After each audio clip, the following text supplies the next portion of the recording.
Shalom to the Holy Land, 75 years of Israel.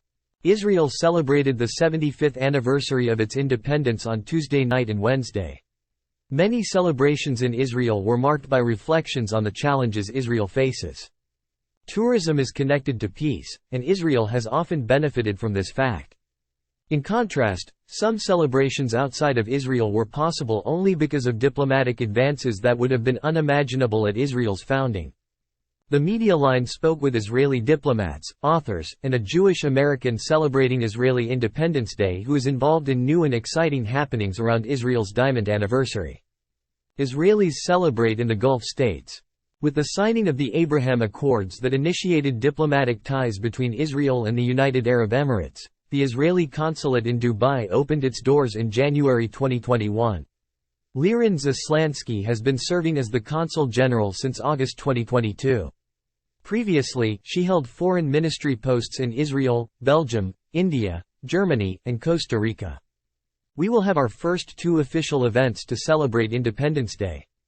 The Israeli Embassy in Abu Dhabi will host one, and one by the Consulate General here in Dubai.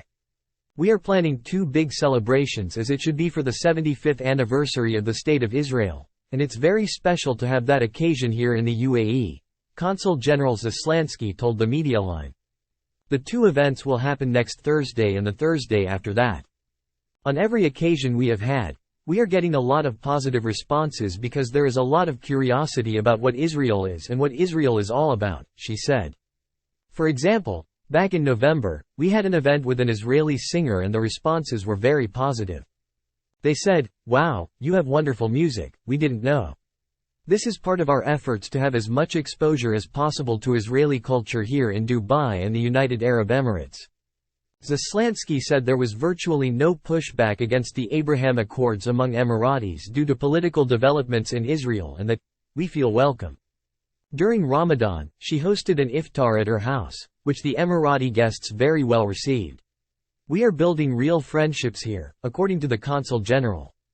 "The most special thing about the UAE is that it is a place that makes you feel welcome and at home very quickly, no matter where you came from," she explained. "They can make it a home for such a varied population. It's very admirable. What the leadership is doing is outstanding."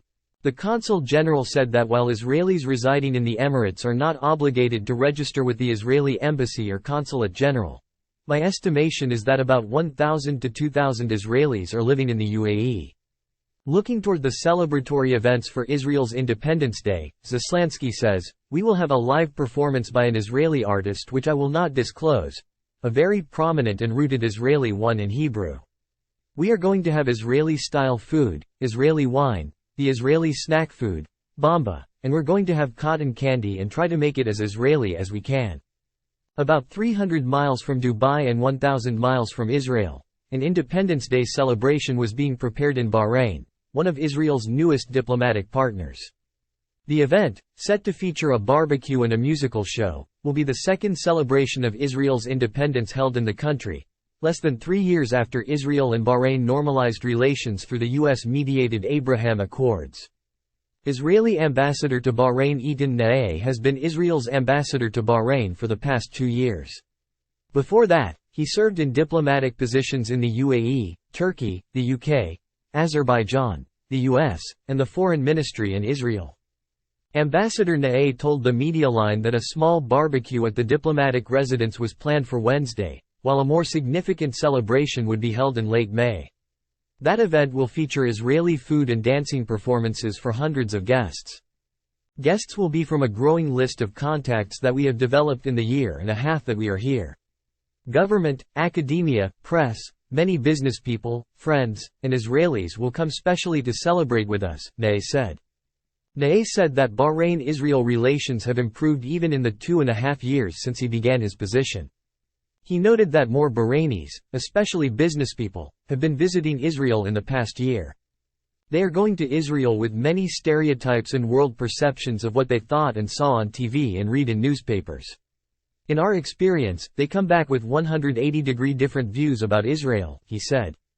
Naeh expressed hope for deepening relationships between the countries, mainly through increased tourism on both sides. Tourists bring wisdom and consume food and consume culture. Visits bring back memories and photos and help normalize the picture of each other's countries, he said. Commemorative Coin Project. Real estate developer Bobby Rechnitz was working on a commemorative coin to celebrate Israel's 75th anniversary in America. He spoke to the Media Line about his efforts to launch the coin, which is set to feature an image of the late Prime Minister Golda Meir, who served from 1969 to 1974. Rechnitz said that he has been promoting nonpartisan pro-Israel causes for the past several years, including supporting the Iron Dome, Israel's anti-rocket defense system funded largely by the U.S., and promoting an initiative to present Israeli Prime Minister and President Shimon Peres with a Congressional Gold Medal. He sees the commemorative coin project as another nonpartisan way to foster the U.S.-Israel relationship. The bill proposing minting the coin has already been submitted to the U.S. House of Representatives and will soon be submitted to the Senate, Rechnitz said. He anticipated the project would take 2 or 3 years to come to fruition. We need a 2/3 House approval. We are very confident that we will get it. The kickoff is this luncheon and event that we are having in Congress this Thursday, commemorating Yom Ha'atzmaut, Rechnitz said, referring to Israel's Independence Day by its Hebrew name. He explained the choice of Golda Meir by pointing to her American background. Born in Ukraine, Meir spent her childhood and young adulthood in the U.S. before moving to Israel, and her status as one of the world's first female heads of government. Keep in mind that, this is Israel in the 1960s, before many independence movements had a woman leader. I think highlighting that and that Israel was and is a progressive and thriving democracy is especially important at a time like this, Rechnitz said. Mentioning the current upheaval regarding the proposed judicial reforms, Rechnitz said that his coin could symbolize unity when politics threatens to tear the country apart. We come from a great history. People are converging from all over the world to build this great country. We need to find more projects that are nonpartisan and non-political that we could put our hearts and our feelings behind, he said. Prolific authors pen Israel at 75. A new book from well-known American-Israeli author Michael Oren poses questions about Israel's future 25 years from now or 100 years from its founding. The book 2048, The Rejuvenated State, published in English, Hebrew, and Arabic, attempts to seriously consider Israel's future in the way that early Zionists debated Israeli policy even before the state was established. To ensure a similarly successful second century, and overcome threats to our existence, we must begin talking about Israel's future, Oren said. The book addresses healthcare, foreign policy, the judicial system, the peace process, and diaspora-Israel relations. American-Israeli author Daniel Gordis, best known for his book Israel, A Concise History of a Nation Reborn, spoke to the Media Line about celebrating a milestone Independence Day in a tense political atmosphere. He mentioned the many reasons to celebrate Israel on its 75th anniversary. A booming economy, technology leadership, peace with many of its Arab neighbors, a strong military, and a population 12 times what it was at Israel's founding.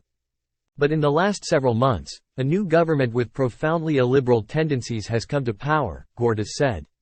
Everything that Israel has accomplished could well be threatened were Israel to become an illiberal democracy or a non-democracy, if proposed judicial reforms were to move forward. The protest movement against the judicial reforms, which has taken to the streets every Saturday night for the past 4 months, is a source of hope and an explosion of love for the country, he said. Gordis said that his new book Impossible Takes Longer is meant to open the questions of why Jews decided to create a state and explore how the country has and has not lived up to its founding goals. El Al statement. We are celebrating our 75th anniversary alongside the State of Israel. This milestone marks a significant moment in both Israel's and El Al's history.